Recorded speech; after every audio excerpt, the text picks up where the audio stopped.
안녕하세요. 법선생TV 송글송글입니다. 오늘도 상속 전문 윤윤브라더스 모셨습니다. 안녕하세요. 네, 안녕하세요. 오늘은요. 상속 포기와 관련된 이야기를 하려고 하는데요. 흔히들 돌아가시는 분이 재산은 없고 빚이 많은 경우 상속 포기라는 게 맞죠? 네, 맞습니다. 보통 상속은 재산을 물려받는 것이라고 많이들 알고 계시는데요. 상속을 하는 경우에는 재산뿐만 아니라 빚, 그러니까 채무도 물려받게 됩니다. 그러니까 만약에 부모님이 돌아가셨는데 재산보다 빚이 더 많다면 흔히 채무 초과 상태라고 하는데요.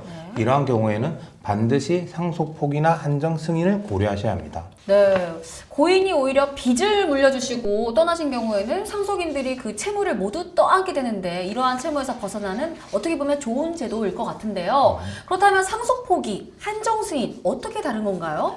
예를 들어서 아버님이 만약에 사업을 하시다가 돌아가시면 아버님께서 사업을 하셨으니까 사업용 재산이 있잖아요. 그리고 그와 반대로 또 사업용 채무가 있을 거거든요. 이렇게 그 재산과 채무가 있을 때 그 재산 한도에서 채무를 상속받겠다. 그러면 한정 승인이고요. 재산이도 채무도 상관없다. 나는 아예 상속을 받지 않겠다. 그런 것이 상속 포기라고 보시면 됩니다. 아, 그렇다면 제가 느끼기에는 이 채무가 많은 경우에는 한정 승인이 더 나을 것 같은데 맞나요?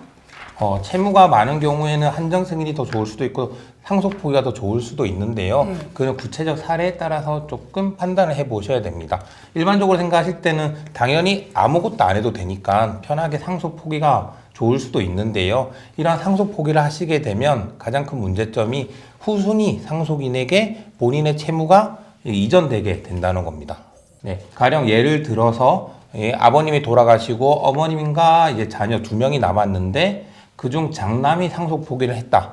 그러면 장남으로서는 이제 본인이 상속 포기를 했으니까 상속에서 벗어나게 되지만 그 장남의 채무가 이제 어머니와 그 차남에게 가게 되니까 그 문제가 생기는 거죠.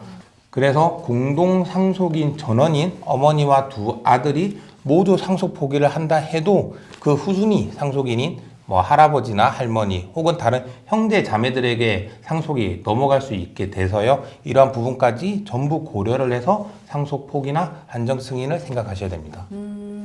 결국은 뭐 나만 상속 채무에서 벗어나면 된다고 생각할 수도 있겠지만은 후속인 그 상속인들에게도 피해가 생길 수 있는 거를 고려하면은 상속 포기도 신중하게 결정해야 된다 이런 말씀이신 것 같아요.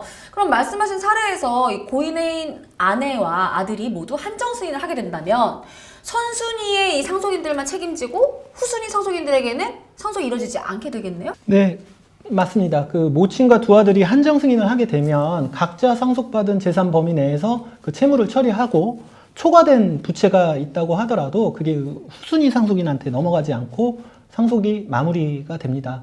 근데 이제 실제 실무에서는 그렇게 처리되지는 않고요. 좀 다르게 처리되고 있습니다. 실무에서는 어떻게 처리가 되는 거예요? 한정 승인이 그 선순위 상속인 단계에서 상속을 종결하고 후순위 상속인한테 넘기지 않는다는 점에서는 좋은 제도이긴 한데요.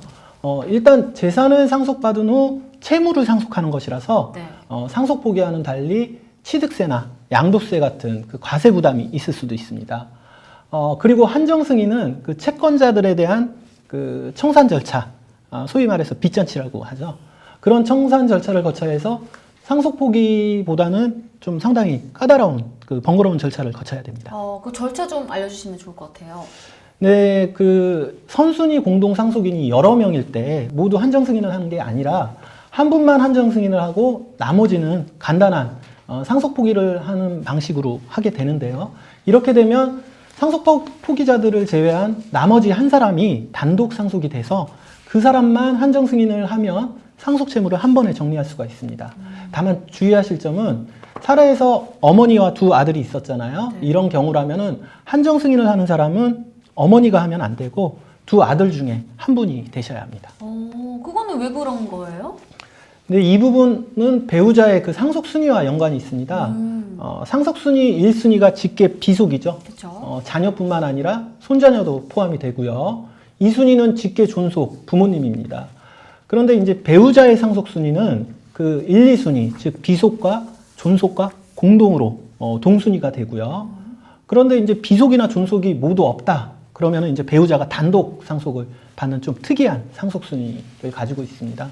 그러다 보니 이제 만약에 두 아들에게 자녀가 있는 경우, 즉 고인의 손자들이 있는 경우에 고인의 배우자 아내가 한정 승인을 하고 두 아들이 모두 상속 포기를 하더라도 어머니만 단독 상속 받는 게 아니라 비속에 해당하는 손자들도 상속인이 되기 때문에 손자들까지도 상속 포기를 해야 하는 문제가 발생합니다.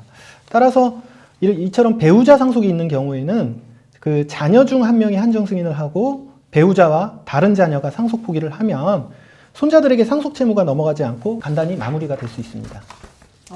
그런 차이가 있군요. 그럼 마지막으로 이러한 상속 포기나 한정 승인을 진행할 때 주의해야 할 사항이 있을까요? 네, 상속 포기와 한정 승인은 생각보다 검토해야 될 부분이 많습니다. 오늘 말씀드린 사안은 정말 가장 기본적이고 대표적인 사례를 말씀드린 거고요.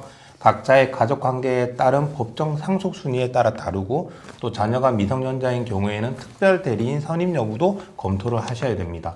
이런 개별적인 사례에 따라서 상속 포기와 한정 승인 신청 여부를 면밀히 검토하셔야 되고요. 또 이 한정 승인과 상속 포기를 한 이후에 재산이 나타나면은 또 다른 문제점을 야기시킬 수 있으므로 확실하게 고인의 재산을 파악하는 것도 필요합니다. 무엇보다도 가장 중요한 건 상속 포기와 한정 승인은 상속 개시가 있음을 안 날로부터 3개월 내에 가정법원에 꼭 신고하셔야 합니다. 그렇기 때문에 이런 절차를 잘 숙지하셔서 진행하셔야 나중에 문제가 발생하지 않습니다. 네, 오늘은 상속 포기, 한정 승인에 대해서 알아봤는데요. 보다 더 자세한 내용 궁금한 사항 있으시면 언제든지 법률 3부 유쌤에 연락 주세요.